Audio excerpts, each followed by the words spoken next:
Baik, saya akan membahas dampak dari pendudukan Jepang di Indonesia dalam bidang politik.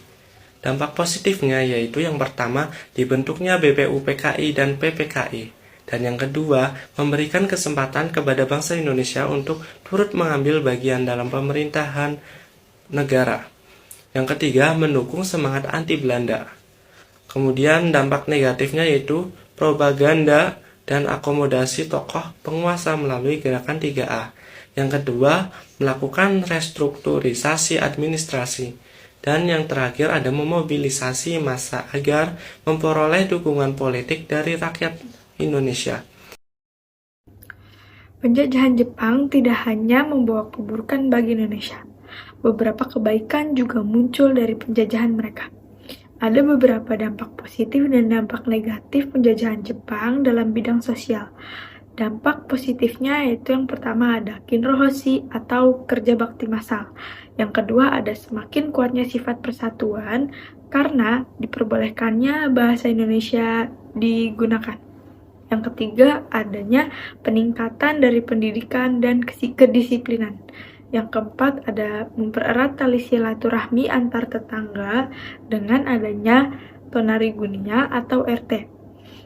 Dampak negatifnya yaitu yang pertama perbudakan wanita Indonesia, yang kedua Romusa yang menyengsarakan rakyat, yang ketiga banyaknya kebebasan persamaan dalam mengambil berita, dan yang keempat banyaknya tindakan kriminal. Dampak positif dan dampak negatif kedudukan Jepang di Indonesia dalam bidang budaya adalah yang pertama, yang negatifnya yaitu lagu Indonesia Raya digantikan oleh lagu Kimigayo, masuknya budaya Jepang ke dalam Indonesia, hilangnya kebudayaan Indonesia digantikan oleh budaya Jepang. Dampak positifnya yaitu mengenalnya kerja bakti, didirikan sebuah pendidikan bagi warga Indonesia.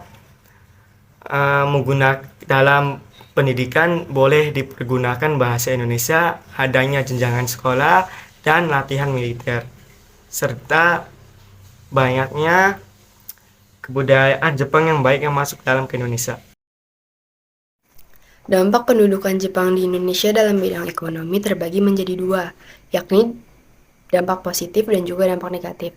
Dampak positif yang pertama yaitu didirikannya Kumiai. Kumiai merupakan koperasi yang bertujuan untuk kepentingan bersama. Yang kedua, diperkenalkannya suatu sistem baru dalam pertanian, yaitu line system. Line system ini adalah sistem pengaturan bercocok tanam secara efisien yang bertujuan untuk meningkatkan produksi pangan.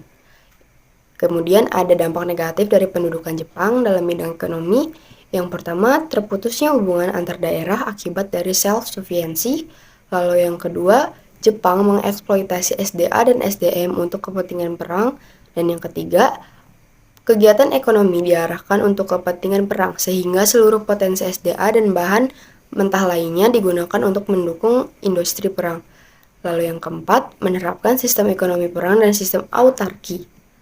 Lalu yang terakhir, Jepang mengambil secara paksa makanan, pakaian, dan pembekalan lainnya dari rakyat Indonesia tanpa kompensasi.